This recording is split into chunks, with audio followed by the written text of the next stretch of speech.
The favorite in the NFC East has to be the Philadelphia Eagles. The big question around them was last season just a lightning in the bottle type of a moment. Now, surface level, it's pretty easy to just say, no, they're a very, very talented team, top to bottom in the NFL, maybe the best roster in football, but their defense was dominant. Is it possible that Darius Slay, who's going to be 32 years old, regresses a little? Jason Kelsey, Lane Johnson, the offense and defensive line, a lot of guys there on the wrong side of 30, getting older each year. So that team is aging a little bit, but my gosh, they still have so many young stars all across the board. When you look at what happened this offseason for them, lost both their starting linebackers, lost both their safeties. So some new faces on that defense that was just so good a year ago. But the offense, for the most part, is going to be intact. They lost one of their guards to you guys, Jack. I look at this Eagles team, and the most impressive thing is the depth. It's just, especially on the defensive line.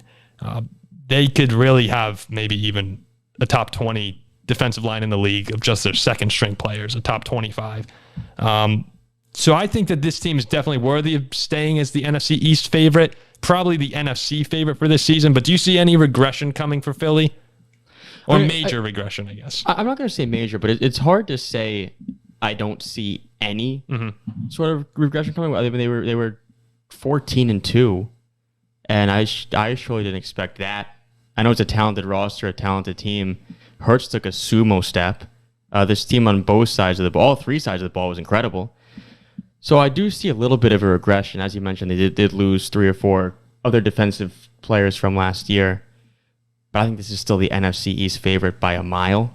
This is the team who beat the Cowboys with their backup quarterback. They mauled the Giants 3 times. I don't really see much competition in that division. Huge gap between them and the Giants in their games last season. I think there's a huge gap in Philly and the Giants, and Philly and the Cowboys for that matter. I don't think it's really that close. Wow. I'm going to say yes, slight regression, but not big enough where I don't think they're the NFC favorite. Okay. Ziggy? I'm not super worried about the players leaving, right? I think the most important players for the team are going to be there. If you're looking for a thing to worry about, it's got to be the coordinators, right? Shane Steichen, offensive coordinator, Jonathan Gannon, defensive coordinator, both gone, replaced by, I believe, Brian Johnson and Sean Desai, right? So the Eagles had the great fortune of maintaining their entire staff from year 1 to year 2, not a single major player left.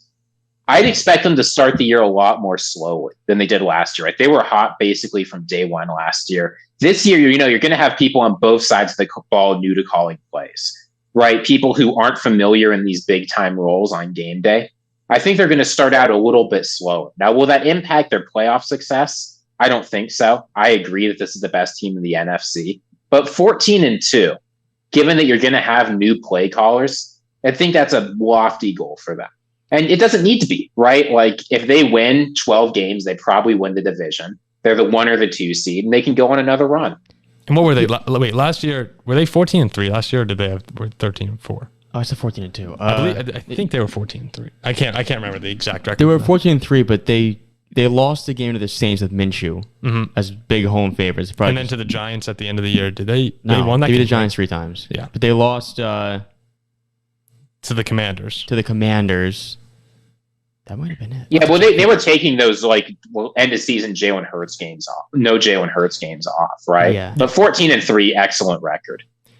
I see them next year. So I went through and I was just looking at their schedule. You mentioned Ziggy starting off slow potentially. I'm not sure because their schedule is the hardest one in football. Last year they had one. They lost at. I got to correct myself because they lost at Dallas, didn't they? They did, but Minshew played. They went toe to toe with Minshew. He played very. They played very well. They lost to Dallas, the Commanders, and the Saints. Yes, yeah. But that game was very close. Okay. You mentioned though the schedule, Ziggy. Last year they had one of the easiest, if not the easiest, schedule in football. 2023, based on the records of last season, they have the toughest schedule in the league. But listen how they start. They're at New England. They host the Vikings, at the Buccaneers, host the Commanders, at the Rams. I mean that could be 5-0. That could be 5-0. Maybe 4-1. So something. On the one hand, I hear 5-0. On the other hand, I hear slow start dangerous. Yes. Right? If they don't come out, because it's not like Bill Belichick in New England, even when they're not great, is a tough draw.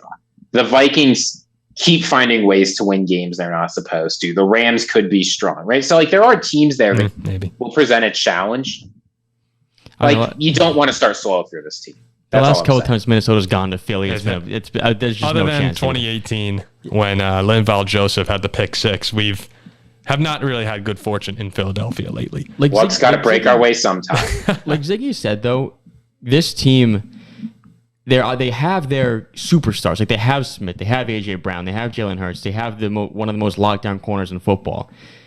They don't need to be 15-2 or 14-3 or whatever. They could be 12-5. Take a little bit of a step back, but they're still very good enough to the point where they're probably going to win the NFC. Now, real quick, before we move on to the Cowboys, I mentioned how hard that schedule is.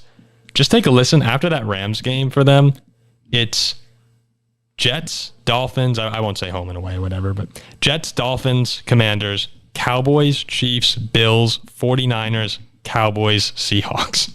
Yeah, it's not easy. I mean, that is a brutal slate of games. So they're lucky to have, they have the Bills, the Niners, obviously the Cowboys, and the Dolphins at home there.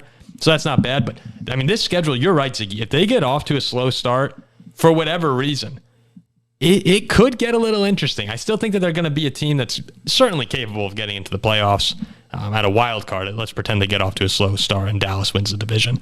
But, yeah, you're right. It's such a tough schedule in the middle there that if they don't start off hot, you could be looking at maybe 10 wins. And look, that would be crazy. But I got to check the exact schedules, but I'm sure there's a few games with these tougher opponents you just listed where Philly has to go on the road to them and teams like Dallas and the Giants host them.